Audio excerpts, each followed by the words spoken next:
எல்லாருக்கும் வணக்கம். இன்னைக்கான காணொலியில் நாம் பார்க்க போகிறது மாரவர்மன் குலசேகர பாண்டிய மகாராஜாவை பற்றி தான் நம்ம பார்க்க போகிறோம்.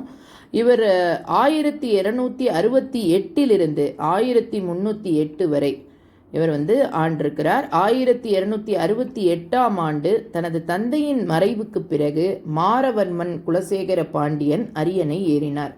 இருப்பினும் அவரது தந்தையால் அவரது ஆட்சி காலத்தில் இணை ஆட்சியாளராக நியமிக்கப்பட்டார்.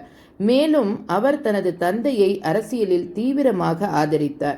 பாண்டியர்களின் காலகட்டத்தில் பகிரப்பட்ட ஆட்சி நடைமுறை பொதுவானது.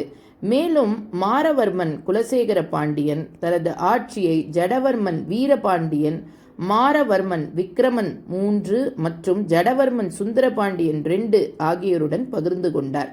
மாரவர்மன் குலசேகர பாண்டியன் ஒரு சக்தி வாய்ந்த மற்றும் திறமையான ஆட்சியாளராக இருந்தார். அவரது மரணத்திற்கு பிறகு அவரது மகன்களுக்கு இடையே உள்நாட்டு போர் வந்தது. மாரவர்மன் 1ஆம் குலசேகர பாண்டியனின் கல்வெட்டுகள் அவரது ஆட்சியின் 3ஆம் ஆண்டு முதல் அவரது 40ஆம் ஆண்டு ஆட்சி வரை காணப்படுகின்றன. அவரது கல்வெட்டுகளின்படி அவர் ஹாய்சாலர்கள் மற்றும் சோழர்களை மட்டுமல்ல, இலங்கை ஆட்சியாளர்களான புவனைக பாவுகுவையும் தோற்கடித்து சிம்லாவை கைப்பற்றினார். வென்ஸ் பயணி மார்க்கோ போலோ தனது ஆட்சி காலத்தில் பாண்டிய பிரதேசத்திற்கு விஜயம் செய்தார். அவர் மாரவர்மன் குலசேகர பாண்டியனை ஆசிரியர் அல்லது அஸ்கர் என்று வர்ணித்துள்ளார். மேலும் அவரது நிர்வாகத் திறன்களையும் பாண்டிய பேரரசின் செல்வத்தையும் பாராட்டியுள்ளார். மார்க்கோ போலோவின் கூற்றுப்படி பாண்டிய பேரரசின் கயல் அல்லது காயல் நகரம் மிகவும் செழிப்பாக இருந்தது.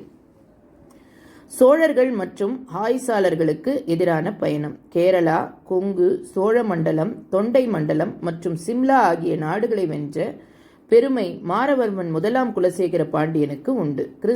கிபி 1279 ராமநாதரின் கீழ் ஹாய்சாலர்களையும் அவர்களின் உதவியுடன் 3ஆம் ராஜேந்திர சோழனின் கீழ் சோழ பேரரசையும் தோற்கடித்தார்.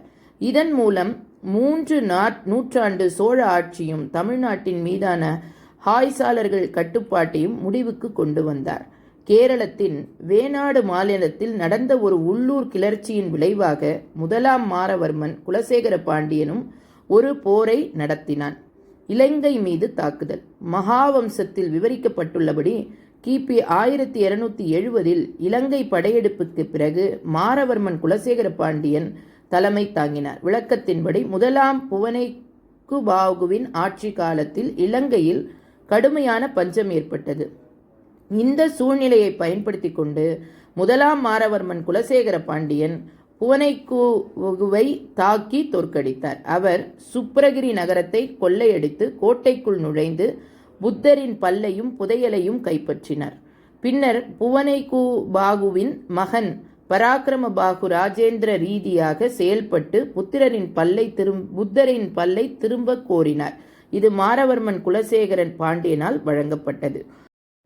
மாரவர்மன் 1ஆம் குலசேகர பாண்டியனின் 4 தசாப்த கால ஆட்சி செழிப்பு மற்றும் அமைதியால் குறிக்கப்பட்டது. அவரது ஆட்சியை மார்க்கோ போலோ மற்றும் பாரசீக வரலாற்றாசிரியர்கள் அப்துல்லா வசாப் ஆகியோர் பாராட்டியுள்ளனர். அவர்கள் தமிழ்நாட்டை பூமியில் மிகவும் இனிமையான இடமாகவும் பூமியின் மிகவும் இனிமையான பகுதியாகவும் விவரித்துள்ளனர்.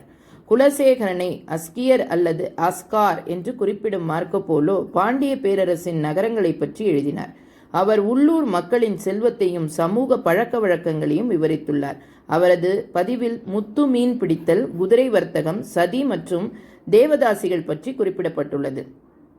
மாரவர்மன் 1ஆம் குலசேகர பாண்டியன் கிபி 1308 இறந்தார். அதன் பிறகு பேரரசில் பெரும் குழப்பம் அராஜகமும் நிலவியது. அவரது மகன்களான 3ஆம் ஜடவர்ம சுந்தர பாண்டியனுக்கும் அவரது சட்டப்பூர்வ மற்றும் இளைய மகனான 3ஆம் ஜடவர்ம சுந்தர பாண்டியனுக்கும் மன்னரால் விருப்பப்பட்ட முறைகேடான மூத்த மகனான 2ஆம் ஜடவர்ம வீரபாண்டியனுக்கும் இடையே உள்நாட்டு போர் தொடங்கியது. இந்த 2 ஒன்றுவிட்ட சகோதரர்களும் நாட்டில் உள்நாட்டு போரை தொடங்கினர். இறுதியாக சுந்தரபாண்டியன் கல்ஜி வம்சத்தை சேர்ந்த அலாவுதீன் கல்ஜியின் அரசவைக்கு சென்று மாலிக் கஃபூரை மதுரையை ஆக்குமிக்குமாறு கேட்டுக்கொண்டார். Thank you so much.